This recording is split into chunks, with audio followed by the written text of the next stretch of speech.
Hello and welcome to Blockchain Gaming World. Me, John Jordan. So I've just updated one of my presentations, which I sort of occasionally do, and I thought I wouldn't do the whole presentation, but I thought there's an interesting bit here on the economic model of blockchain games, and this is very, this is very sort of high level. There's lots of sort of counter arguments, I suppose, not counter arguments necessarily, but sort of detail that I'm sort of leaving out of here. But this is a broad level. I think this is sort of quite helpful. So if we think about how games work at the moment, broadly speaking, there is a games company. In this case, Epic. It makes a game. In this case, Fortnite.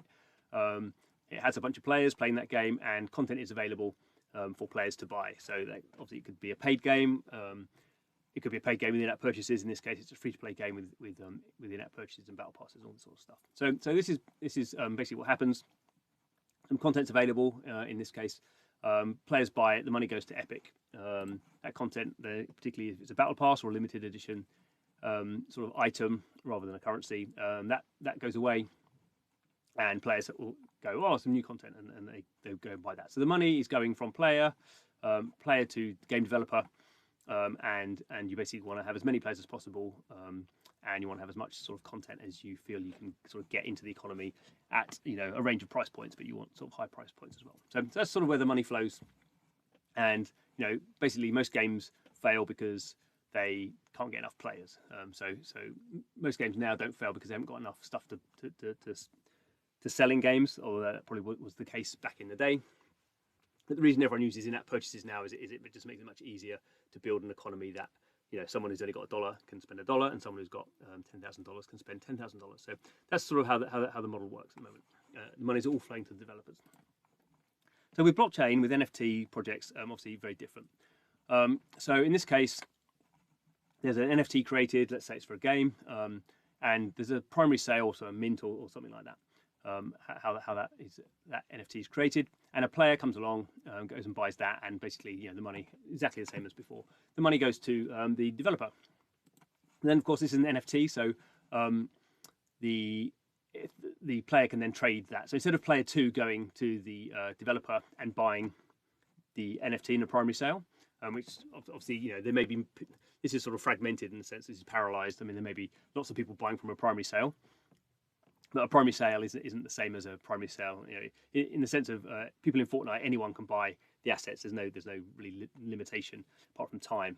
But with NFT assets, obviously you sort of limit them to provide scarcity. And as soon as people have them, they can trade amongst themselves. So, in this case, player 2 buys the NFT from player 1. Probably 95 or 90% of that price. Whether that price is higher or lower than the primary price doesn't really matter in this example. But most of the money goes from player 2 to player 1. 5 or 10% goes back to the developer, and obviously the same thing sort of transfer. The same thing sort of happens. Daisy chains along, and people come in and buy this asset at higher or lower values, and every time the developer gets a cut. So obviously the interesting thing here is that if this was a sort of a Web 2 game and you had these players, then the developer would get a lot more money clearly because they have the primary sale for all of these players, and for player 2 they're only getting like 5 or 10% of the player 3, 5 and 10%. Obviously, if this sort of red dollar is going up a lot from the primary sale, then that can be pretty good for the developer because the price of this is going up. People really want to trade it because the price is going up, and their share is still 5%. But if it's gone from $100 to $1,000, then they're making not as much as a primary sale, but if they get enough transactions, and if the price obviously goes, if the price of the item goes high enough, this small margin can be as much as they were selling it for in the first place. So that's the sort of that's the upside for this. But clearly, the main thing to point out here is the money is flowing between players, and the developers getting a smaller part. So developers really need to think about what assets they're creating, how many they're creating, and are they encouraging their players to trade them? Because the trading is really what's giving them their long-term sort of profitability. At this stage, they're not creating any new content. So back with the Epic example, Epic are churning out loads of new content and loads of battle pass items. They need people to do that. In the case of this game, this is the same item. It's just people just trading it. You may be releasing more primary sales, of course, but in this case, tracking one item. You're getting all this. This is just profit really for something you did. maybe months or years ago. Okay, but there is now a new business model in town. So people are calling this free to own. So play to earn. We've sort of seen what happens in that, and basically you encourage lots of people to play your game. You create a inflationary economy because people are playing and they're earning some stuff, whether it's a token or NFT or whatever, and then they're trying to sell it off to people. And maybe the price goes up for a bit, which encourages more people to come and play. But at some point, the price goes down because you're creating too many assets, and there's no real reason for people to sort of buy them. And because you're encouraging more and more people to come in, then more and more assets are being created, and obviously, supply and demand. So play to earn, in general sense, is now seen as being over for blockchain games. It's too hard to handle the economy. But play free to own is sort of an interesting spin on this. So we'll see. At the moment, I say there's not that many projects doing it. There are a few, and it's been popularized by Digidaigaku, which is a sort of project from Gabe Leiden and his new team at Limit Break. So we have to sort of be upfront. Gabe is very good at marketing. He's very clever with games and strategy and game theory, and he's also raised $200 million to sort of make these new experiences. So in a sense, he doesn't need primary sales to fund his company because he's got it from VCs, and that's been sort of one of the big issues in blockchain games up to this point. Is people have been forced to do sort of big primary sales in order to generate capital, in order to make the game. I think that's going to be going away. I think certainly making a lot of money selling things up front is gonna sort of, it'll always be there, but I think it will increasingly not be what people are doing. So the interesting thing here about giving this away for free, so in this case, these are Digidaigaku sort of anime characters, or animated manga characters, I suppose. They're given away for free. So there's only 2,022 of them. So interestingly, scarcity is already there. So he's given them away a small number for free, and there's no money there. Players have just got these for free. But you had to be, to sort of be slightly in the inner circle, I think, to know this was going on and get them. So of course, as soon as that happened, people are just like, oh, this is really exciting. What's this new model? We've given away them for free. Wow, I wonder what's happening here. So these things are immediately tradable, and the price has obviously gone sort of up and down as these things tend to do. But as we'll see, these things are selling for reasonable amounts of money now. So what Digidaigaku have done is basically they've not had a primary sale, so they've given away the sort of key amount of money, but they sort of forced themselves to be in a situation where trading is going to be the important part of whether they can make money on these things. It's also been interesting in the sense there's not many being minted. So people who've got them tend going to hold on to them. There's a whole game theory model about they're dropping new NFTs to people to create new NFTs. It's the idea of an NFT factory and all this sort of stuff, which I'm not going to go into at this point. But they've done two things here. They've given them away, so there's no primary sale.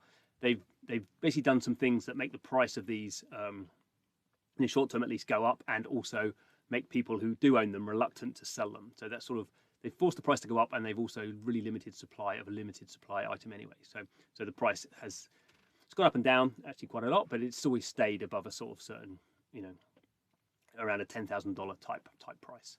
And every time one of these is transacted, obviously they're getting, in this case, 10%. So I sort of like this model if you can do it, because in a sense, it's sort of not getting wound up about how much can I make from the primary sale, which if you talk to a lot of projects, they do get wound up about that. How can I get my primary sale off? How can I sell out? It's really complicated. How do, what launch pads am I going through? If you're just giving away something for free, basically everyone loves free.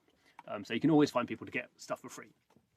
Free does come with some own problems that maybe if you don't, you still have to control the mint. Otherwise, someone comes along and mints them all, which sort of happened back in the day with CryptoKitties. But basically, the same models here is happening. Is players are trading amongst themselves, and Digidaigaku is getting a percentage of that. So what does that actually look like from where the project is? So this is the OpenSea page for them. So it's created in August. They get 10% of every transaction. So the volume they've done, I'm sure there is ways of working this out better. I've just like dumbed it. So this is the amount of total trading they've done, and I've taken today's ETH price. So this is a massive underestimation, probably done 20 million, I would think, probably even more than that. So even at that stage, they've done 20 million in say $20 million of sales. So they're getting 10% of that. They're getting $2 million. So you could argue, is that a lot or is that not a lot? Could they've got more if they were selling these for primary sale? I mean, I think probably from where they were, they could have sold these because they're a sort of well-recognized company, or at least a well-recognized heritage of making games, and people would have been interested in them. But I think it would have been harder for the price to have gone up as much as it has done. So the floor price here is 9.4 ETH. Let's say it's been as low as, I think, about 7. It's been high as, I don't know, 15 something. So these things have gone up and down. But they've played the game theory, I think, quite well, of understanding that the primary sale doesn't really matter. If you're thinking about it, you want to be thinking about what's the price, how do you make the price stable, how do you make the price go up and stay fairly stable. Obviously, they're giving away new NFTs for holders, so why would you want to sell something when you're getting new stuff all the time? And equally, keeping the price high, people are going to want to sell them, because at some certain points people will sell, depending on what their economic needs are. And then you're getting 10% of that. So it's quite clever game theory. How many other game developers can do this? I don't know.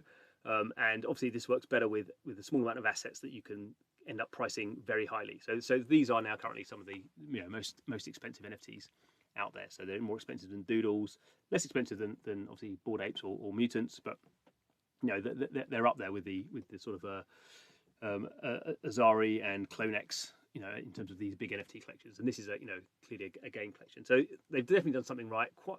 I'm always a bit nervous with Gabe Leiden. He's very clever, and I think I wouldn't want to play on his battlefield, because he's picked this battlefield, and I don't think many other people can sort of carry this off. But I do think in general the trend is that if you can create a ecosystem and a game where you are sort of thinking more about giving away stuff for free and getting the marketing value off that, and then monetizing through this sort of transactional value, but that means you have to have a game where there's lots of transactions going through, and you have to think about how you're designing that and why people will be not wanting maybe sell their primary asset, but if there's sort of assets, materials, crafting is a really good way of doing this, that people need sort of blueprints and different materials that they can never really collect wholly in games, so they have to trade to get them. That's a sort of interesting way of doing that, and I think that's where we'll see the first sort of successes when it comes to that. Clearly, even games like Axie Infinity are doing this with their land system, so that's something that's baked into a lot of projects, and I think we'll see a lot of that going forward. So anyway, what else have we got? So yes, this is just sort of conclusions. So with blockchain games, gamers own their in-game assets, or some assets, and they can trade them, and the developer gets a share. That's really important, and developers need to understand that and how different that is from sort of existing models.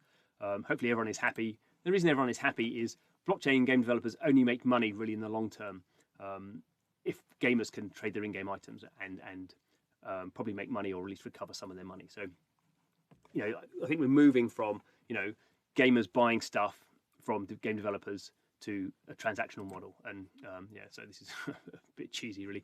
Games business shifts from being linear to a circular economy, and the type of games that work well are going to reflect that. So we're going to see, I think, maybe not radically different types of games, probably some radically different types of games, but in general I think the ones that work well for this type of model are going to be sort of they're sort of trading, crafting type. It's sort of MMOs really, aren't they? Just as with free-to-play mobile, we saw some games that worked really well there. Things that involve touch worked really well. Not that you couldn't do them on a PC, not that you couldn't do them with the mouse, but they would just work better on touch, and sort of small snackable experiences spread throughout the day. So every platform, every technology comes with its own sort of native games, I suppose. So yeah, we're shifting from, I think, a direct sales revenue business into a margins-driven transactional business. It's probably over the top. At the moment, games is a $200 billion annual sector, and that's basically money flowing from game players to game developers, a tiny little bit going to UGC creators. But I think over time we'll see the $1 trillion. As soon as you start measuring annual transactions, then the numbers start to grow very quickly, I think. So yeah, that is I think all I've got today. Yeah, so that's a separate thing. So thanks for watching. Hope that was interesting, useful. Please subscribe to the channel. See you again soon.